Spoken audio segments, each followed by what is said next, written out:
जितनी मेरी क्षमता है, हमारी पार्टी की जितनी हमारी हमारी संगठन क्षमता है, क्षमता का मतलब संगठन क्षमता है, हम सारे सीटों पर तैयारी कर रहे हैं। ये सीट का कोई मामला नहीं है। सम्मानजनक तरीके से सबका सम्मान अगर हो और सम्मान के साथ सबका समझौता होगा और निश्चित तौर पर होगा। नमस्कार, इनसाइडर लाइव देख रहे हैं आप। देखिए, जीतन राम मांझी ने पहले ही डिमांड कर दी है कि 20 सीट तो चाहिए ही। कार्यकर्ता तो 40 बोल रहे हैं, लेकिन 20 सीट पर हम नहीं मानेंगे। अब जीतन राम मांझी के बेटे संतोष सुमन ने भी इस बात का जिक्र कर दिया है, तमाम सवालों का जवाब दिया। पहले तो जीतन राम मांझी ने जो भारत रत्न की डिमांड की थी नीतीश कुमार के लिए, उस पर सहमति बताई और कहा कि आप पहले की दिशा देखिए। लोग शाम के बाद बाहर नहीं निकलते थे, लड़कियां का शिक्षा के प्रति कोई भी इंटरेस्ट नहीं था। अब देखिए, लड़कियों को साइकिल से जाती हैं, पढ़ती हैं, लिखती हैं, तमाम तरीके के क्षेत्रों में सुधार हुआ है। पहले क्या था? कुछ नहीं था। तेजस्वी यादव की माई बहन मान योजना का भी कटाक्ष किया, कहा कि अब उनके पास तो कुछ है ही नहीं, कहां से देंगे, झूठे वादे करते हैं।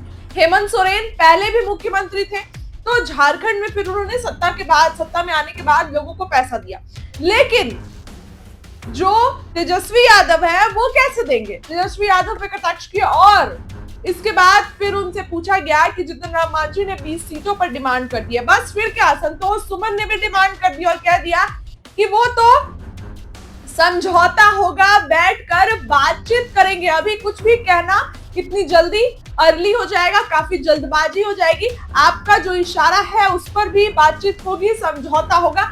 हम 243 सीट पर तैयारी कर रहे हैं, हमारे कार्यकर्ता सब जगह काम कर रहे हैं और जनता को बता रहे हैं कि एनडीए ने क्या क्या काम किया है।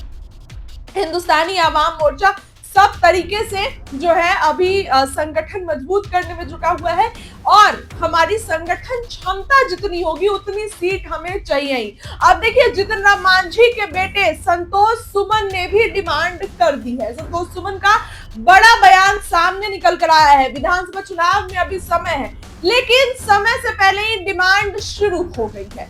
संतोष सुमन ने बयान दिया है, बात उनकी चल के सुनिए और किस तरीके से सीटों की बार्गेनिंग करते नजर आ रहे हैं वो भी सुनिए। देखिए, फिर वही बात है, हम तैयारी हिंदुस्तानी आवाम मोर्चा सेकुलर पार्टी के तौर पर करते हैं, तो पार्टी तौर पर ऐसी कोई पार्टी नहीं है जो सब जगह नहीं तैयारी कर रही है अपनी क्षमता के अनुसार। अब जितनी मेरी क्षमता है, हमारी पार्टी की जितनी हमारी हमारी संगठन क्षमता है, क्षमता का मतलब संगठन क्षमता है, हम सारे सीटों पर तैयारी कर रहे हैं। 243 सीटों पर तैयारी कर रहे हैं। 243 सीटों पर हमारे कार्यकर्ता हैं और हमारे लोग हैं और सब मेहनत कर रहे हैं। हम चाहते हैं कि ज़्यादा से ज़्यादा हम संगठन के रूप में मजबूत हों, संगठन का विस्तार हम सब सीटों पर करें।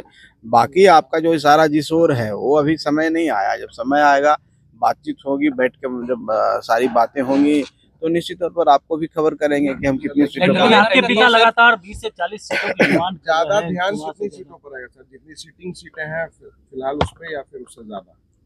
अब देखिए, आप लोग का तो इस तरह का जो सवाल है, अब इसको हम आप इसको किस वे में लेते हैं, चाहे हम इसको किस वे में ग्रहण करें, आपकी बातों से तो कुछ अलग ही बात झलकती है। हम उसको अभी मीडिया में नहीं बोलेंगे, लेकिन इस तरह की बातें नहीं करें, अच्छा रहेगा। हम लोग सब समझते हैं, राजनीति में हैं, हम इतना ही कह देते हैं कि किसी गठबंधन में है तो विश्वास के साथ है, किसी गठबंधन में है तो विचारधारा के साथ हैं। और जब विचारधारा एक हो, जब जनता का सेवा करने आए हैं, तो कुछ लोग चक्कर में रहते हैं कि हमको कहाँ से फायदा हो जाए।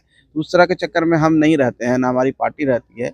ये सीट का कोई मामला नहीं है। सम्मानजनक तरीके से सबका सम्मान अगर हो और सम्मान के साथ सबका समझौता होगा और निश्चित तौर पर होगा, तो उसमें हम लोग खुश हैं।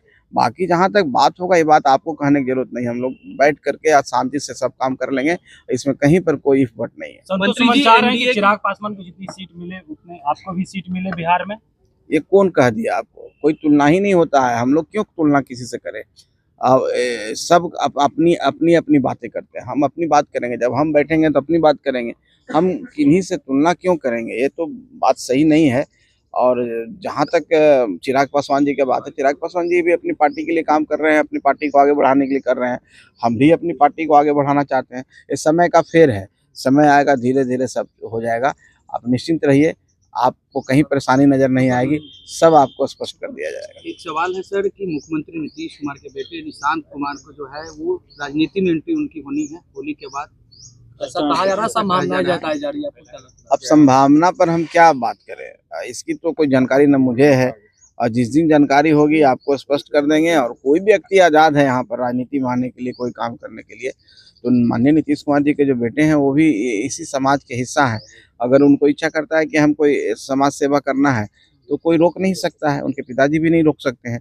तो उनके अपनी इच्छा पर डिपेंड करता है। जहाँ तक मैंने वीडियो देखा है और कहीं क्लिप देखा है तो अध्यात्म की ओर जुड़े हुए हैं, उन्होंने तो साफ मना किया है। पता नहीं आप लोग किस आधार पर कयास लगा रहे हैं, आपके कयास पर मैं कोई टिप्पणी नहीं करना चाहता हूँ, मुझे कोई जानकारी नहीं है।